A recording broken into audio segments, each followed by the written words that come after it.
आप सुन रहे हैं चकिया की डायन की खौफनाक कहानी, सिर्फ और सिर्फ प्रतिलिपि एफएम पर।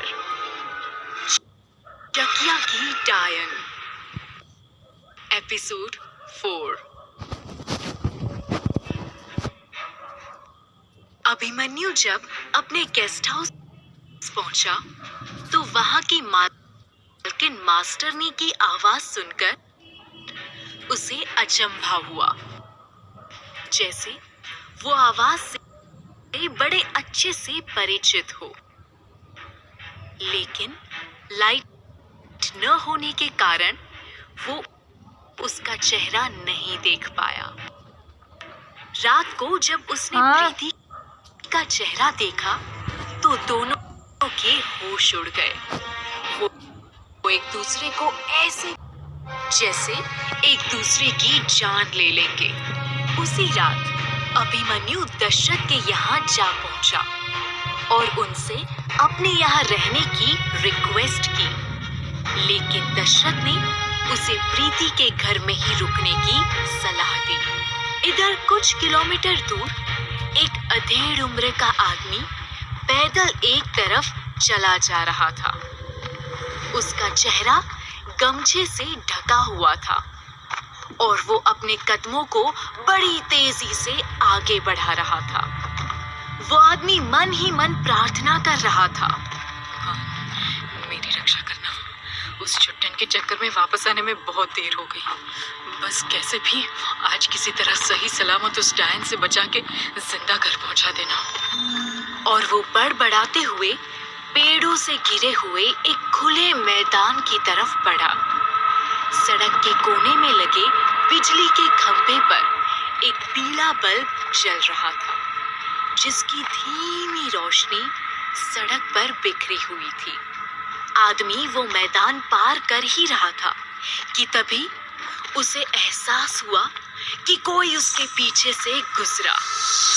लेकिन जब वो पीछे मुड़ा तो वहां कोई नहीं था। अचानक वो आदमी बहुत डर गया और उसने अपने चलने की रफ्तार बढ़ा दी। लेकिन डर और घबराहट से उसके पैर ऐसे अकड़ गए कि वो ताकत ही नहीं लगा पा रहा था। तभी वहां पे अचानक तेज हवा चलने लगी, जैसे कि कोई बवंडर उठा हो। ये सब देख उस आदमी की हालत खराब होने लगी। वो बड़बड़ाते हुए बोला, चलो भगवान, रक्षा करो, भगवान बचा लो। वो कुछ आगे बढ़ा ही था कि तभी उसे रास्ते पे कुछ दिखा, जिसने उसे अचंभे में डाल दिया। रास्ते पर कुछ 500 के नोट गिरे हुए थे। वो उन पैसों को देखकर एक पल के लिए डर भूल गया और उन पैसों को बटोरने लगा। उसकी तो जैसे लॉटरी लग गई थी। तभी पैसे उठाते हुए उसके हाथ एक लाल रंग का कपड़ा आ गया। वो बुरी तरह से चौंक गया। तुरंत ही पीछे से एक दर्द भरी मीठी सी आवाज उसके कानों में पड़ी, सुनिए। अचानक ऐसी घनी रात में कोई आवाज सुन वो कांप सा गया। उसके माथे पर पसीने की बूंदें उभर आई। अभी उस औरत की आवाज थोड़ा और करीब से आई, वो आपने जो पैसे उठाए हैं वो मेरे हैं, तेज हवा के कारण मेरे हाथों से उड़ गए। पैसों का लालच और मदहोश कर देने वाली आवाज, दोनों के मोहजाल में फंसा वो इंसान पीछे मुड़ा तो सामने का नजारा देख वो हैरत से भर गया। उसके सामने एक बेहद खूबसूरत औरत खड़ी थी, जो किसी बला से कम नहीं लग रही थी। लंबे घने बाल, चटक लाल साड़ी, माथे पर लाल रंग की बिंदी और आधा चेहरा घूंघट से ढका हुआ। एक पल के लिए वो आदमी उसके हुस्न में खो सा गया। वो औरत अभी थोड़ा और करीब आते हुए बड़ी लुभावनी आवाज में बोली, देखिए, मैं रास्ता भटक गई हूँ और मेरे पास घर वापस जाने के लिए सिर्फ इतने ही पैसे हैं, तो प्लीज आप मेरे पैसे लौटा दीजिए। तभी अचानक से हवा का एक जोर का झोंका आया और उस औरत का पल्लू एक पल के लिए सरक गया और उसी एक पल में उस आदमी का ईमान भी सरक गया। वो डर को पीछे छोड़ते हुए उस औरत की तरफ बढ़ चला और उसे ऊपर से नीचे तक घूरते हुए पैसे वापस कर दिए। उसने इसी बहाने उस औरत का हाथ पकड़ते हुए कहा, आज रात मेरे घर पे रुक जाओ, कल सुबह चली जाना, उसके बदले में मैं तुम्हें इससे भी ज्यादा पैसे दूंगा। उस औरत ने मुस्कुराकर हाँ में अपना सिर हिलाया। मौका देख वो आदमी उस औरत के और करीब आ गया और उसे बाहों में भरने की कोशिश करने लगा। वो औरत हंसते हुए बोली, इतनी भी जल्दी क्या है, अभी तो शुरुआत है। एक बार इस साड़ी में ढकी मेरी खूबसूरती देख लोगे, फिर तो तुम पागल ही हो जाओगे। ये सुन, जैसे उस आदमी की लार टपकने लगी, उसने बेचैन होते हुए कहा, मुझे तुम्हारी खूबसूरती अभी देखनी है। अगले ही पल एक और तेज हवा का झोंका आया और उस औरत का घूंघट एक झटके में उड़ गया। जैसे ही उस आदमी ने औरत का चेहरा देखा, वो थर थर कांपने लगा। उस आदमी की दिल दहला देने वाली चीख पूरे आसमान में गूंज गई। अभिमन्यु, जो कि प्रीति के घर की तरफ जा रहा था, उसके कानों में उस आदमी की चीख सुनाई पड़ी। अभिमन्यु उस दर्द भरी चीख को सुन के तुरंत ही उस दिशा में भागा जिधर से वो चीख आई थी। उसने इस बार अपनी पिस्तौल निकाल ली थी और दोबारा उस आदमी की चीख सुनने के बाद हवा में एक फायर भी कर दी। फायरिंग की आवाज सुन के वो आदमी जोरों से चिल्लाया, बचाओ, बचाओ मुझे, ये मुझे मार देगी। और उसने किसी तरह वहां से भागने की कोशिश की, लेकिन सफल नहीं हो पाया। डायन ने पीछे से अपने नाखूनों से एक जोरदार हमला किया, जिससे वो आदमी लड़खड़ाकर वहीं गिर गया। लेकिन तभी एक बार फिर आसमान में पिस्तौल की आवाज गूंजी। अभिमन्यु भागता हुआ जैसे ही उस खुले मैदान में पहुंचा, तो वो औरत वहां से गायब हो चुकी थी। वहां सिर्फ एक लाल दुपट्टा पड़ा था। अभिमन्यु ने तुरंत ही लाल दुपट्टा उठाया तो उसे याद आया कि ऐसा ही लाल दुपट्टा उसने बरगद के पेड़ के पास देखा था। उसने चारों तरफ देखा, लेकिन वहां कोई भी नहीं था। वो थोड़ा ऊंची आवाज में बोला, कौन है यहाँ? कौन चिल्ला रहा था? सामने आओ। तभी अचानक से अभिमन्यु को महसूस हुआ कि किसी ने उसका पैर पकड़ लिया। डर से उसकी चीख निकल गई। कौन है? उसने पीछे मुड़कर देखा तो नीचे एक अधेड़ उम्र का इंसान लगभग अधमरी हालत में करहा रहा था। अभिमन्यु ने देखा तो उसे बहुत गहरी चोट आई थी। उसकी पीठ पर एक गहरा घाव था और पूरा कुर्ता खून से लथपथ हो रखा था। अभिमन्यु ने उसे संभालते हुए पूछा, क्या हुआ आपको? किसने किया ये सब? वो आदमी इतना डरा हुआ था कि उसके मुंह से एक शब्द भी नहीं निकल पा रहा था। अभिमन्यु उसे हौसला देते हुए बोला, डरो मत, बताओ कौन था यहाँ? उस आदमी ने किसी तरह एक पेड़ की तरफ इशारा किया। अभिमन्यु तुरंत ही अपनी पिस्तौल पकड़े उस पेड़ की तरफ बढ़ा। वो जैसे जैसे आगे बढ़ रहा था, उसके अंदर घबराहट भी बढ़ती जा रही थी। वो बड़ी सावधानी से उस पेड़ के पीछे पहुंचा तो पाया कि वहां कोई भी नहीं था। उसने इधर उधर भी देखा, लेकिन वहां कोई नहीं दिखाई दिया। अभिमन्यु तुरंत उस घायल आदमी के पास आया और उसे उठाते हुए बोला, आपको बहुत चोट आई है, हमें डॉक्टर के पास चलना होगा। क्या पास में कोई हॉस्पिटल है? उस बूढ़े नाम में अपना सिर हिला दिया। अभिमन्यु बोला, आप इतनी रात को यहाँ कर क्या रहे थे? यहाँ तो 9 बजे के बाद कोई भी बाहर नहीं निकलता। बूढ़ा आदमी कराहते हुए बोला, मुझे वलिया शहर से वापस आने में देरी हो गई। अभिमन्यु उत्सुकतावश बोला, फिर क्या हुआ? बूढ़ा आदमी बोला, मुझे पता है, उस बरगद वाले पेड़ के रास्ते पर चलना मौत के रास्ते पे चलने के समान है। इसीलिए मैं लंबे वाले रास्ते से जा रहा था कि अचानक मुझे वहां जमीन पर कुछ 500 की नोट पड़ी हुई दिखी। मैं जैसे ही उन पैसों को उठाने को हुआ, एक आवाज मेरे पीछे से आई। वो आवाज इतनी जादुई थी कि मैं पीछे देखने पर मजबूर हो गया, और यही मेरी सबसे बड़ी भूल रही। मैंने उसे देख लिया। ये बोलते बोलते वो आदमी रोने लगा। किसे देख लिया? अभिमन्यु ने हैरानी में पूछा। बूढ़ा आदमी कांपते हुए बोला,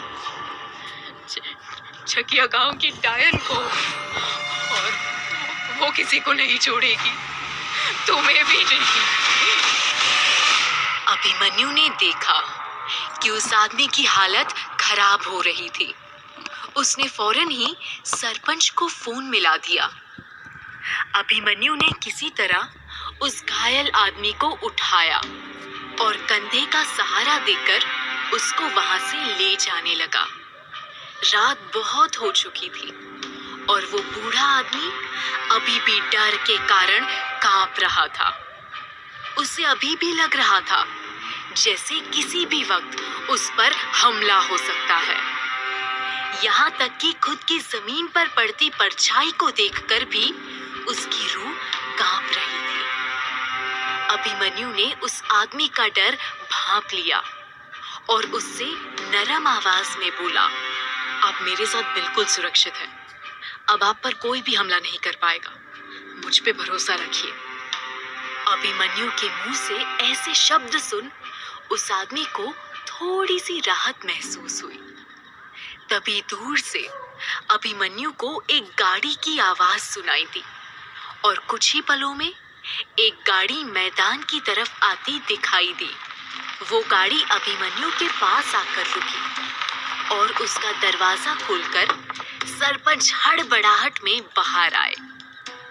सरपंच ने उस बूढ़े आदमी को देखते ही पहचान लिया और हैरानी से उसके घावों को देखने लगे। सरपंच चिंतित भाव से उस बूढ़े आदमी की तरफ देखते हुए बोले, अरे लाल सिंह, ये सब कैसे हुआ? किसने इतनी बुरी तरह से घायल कर दिया तुम्हें? वो बूढ़ा आदमी दर्द में कराहते हुए बोला,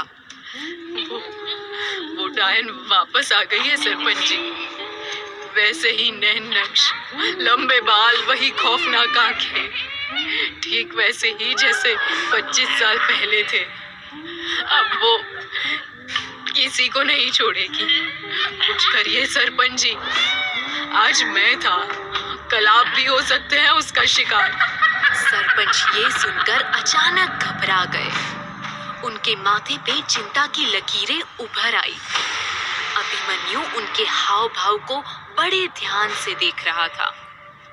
उसके मन में एक सवाल उठा, ये सरपंच हमेशा डायन वाली बात पर सक पका क्यों जाते हैं? आखिर मामला क्या है? अभिमन्यु ये सोच ही रहा था कि तभी अचानक से सरपंच की नजर अभिमन्यु पर पड़ी, जैसे उन्होंने अभिमन्यु के मन की बात पढ़ ली हो। सरपंच हड़बड़ाहट में बात को घुमाते हुए बोले, इंस्पेक्टर साहब, इनकी तबीयत बिगड़ती जा रही है। हमें इन्हें तुरंत अस्पताल ले जाना चाहिए। सरपंच की मदद से लाल सिंह को गाड़ी के पीछे वाली सीट में बिठाया गया और अभिमन्यु आगे की सीट पर सरपंच के पास बैठ गया। सरपंच के चेहरे पर अब भी तनाव था, जैसे कि उनको कोई गहरी चिंता खाए जा रही हो। सरपंच ने गाड़ी स्टार्ट की और वहां से चल दिए। गाड़ी थोड़ा आगे बढ़ी ही थी कि अभिमन्यु ने सरपंच की तरफ देखते हुए पूछा, कितना दूर है यहाँ से अस्पताल? सरपंच रोड की तरफ देखते हुए बोले, इस वक्त चकिया में तो कोई भी दवाखाना खुला नहीं होगा। यहाँ से 1.5 घंटे दूर एक अस्पताल है, वहीं ले चल रहा हूँ।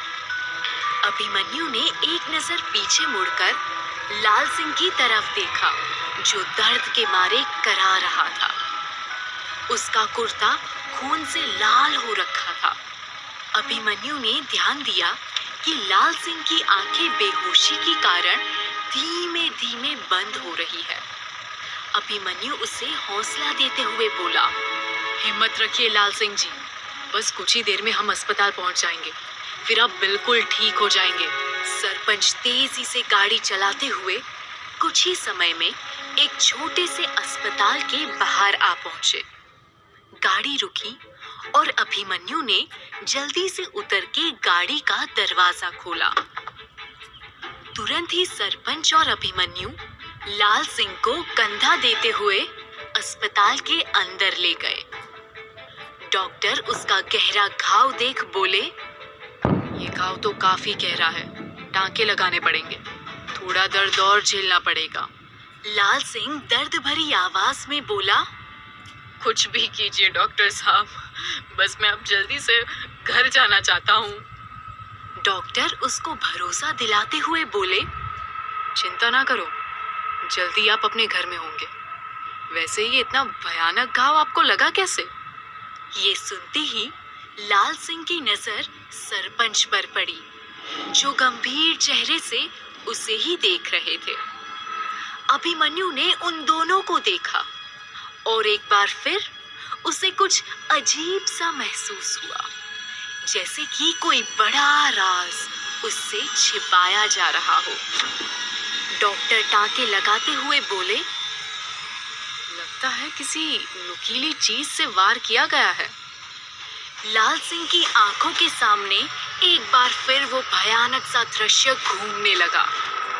उस डरावनी डायन के लंबे बाल, उसकी भयानक सी आंखें और वो लाल बिंदी, उसके खौफनाक नुकीले नाखून और दिल दहला देने वाली चीख। ये सब कुछ फिर से एक बार सोचते हुए लाल सिंह की चीख निकल गई। डॉक्टर को लगा कि वो दर्द के मारे चीख रहा है, इसलिए वो उसका हौसला बढ़ाते हुए बोले, बस बस हो गया, अब कोई दर्द नहीं होगा। ये तो आपकी किस्मत अच्छी थी कि घाव बहुत ज्यादा गहरे नहीं हुए, वरना बचना मुश्किल हो जाता। लाल सिंह अभिमन्यु की तरफ इशारा करते हुए बोला, ये सब हमारे नए इंस्पेक्टर साहब की मेहरबानी है। अगर वो टाइम पर नहीं पहुंचते तो वो डायन मेरा खून पी जाती। डॉक्टर लाल सिंह की बातें सुन चौंकते हुए बोले, डायन? लाल सिंह सहमी हुई आवाज में बोला, डॉक्टर साहब, आपने चकिया गांव की डायन की कहानी सुनी तो होगी। वो डायन वापस आजाद हो गई है। डॉक्टर को कुछ समझ में नहीं आ रहा था कि लाल सिंह क्या कह रहा है। सरपंच ये सब बातें सुन रहे थे और उनके चेहरे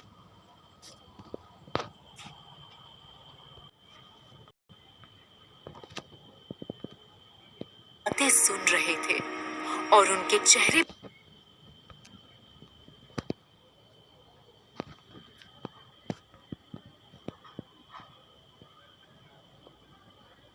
तानी नजर आने लगी थी, मानो वो कुछ जानते हो। डॉक्टर फिर से हैरानी में बोले, आजाद हो गई? ये सब क्या कह रहे हो? सरपंच तुरंत बोले, डॉक्टर साहब, ये सब गांव वालों की मनगढ़ंत कहानियां हैं। आप इनकी बातों पर ज्यादा ध्यान ना दें। ये सुन लाल सिंह के मुंह से निकला, मनगढ़ंत नहीं, सच है। इससे पहले लाल सिंह कुछ और बोले, सरपंच ने तीखी नजरों से उसकी तरफ देखा, मानो वो लाल सिंह को अनकही सी धमकी दे रहे हो। और अगले ही पल लाल सिंह डर के मारे चुप हो गया। वहीं खड़ा अभिमन्यु ये सब देखकर हैरान रह गया।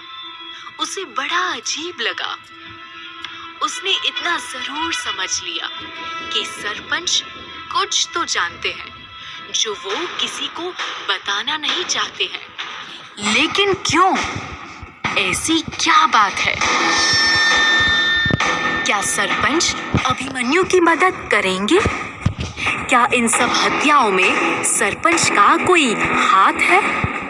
क्या अभिमन्यु जान पाएगा डायन का सच और सुलझा पाएगा इन हत्याओं की गुत्थी? इन सभी सवालों के जवाब जानने के लिए सुनिए अगला एपिसोड सिर्फ और सिर्फ प्रतिलिपि FM पर।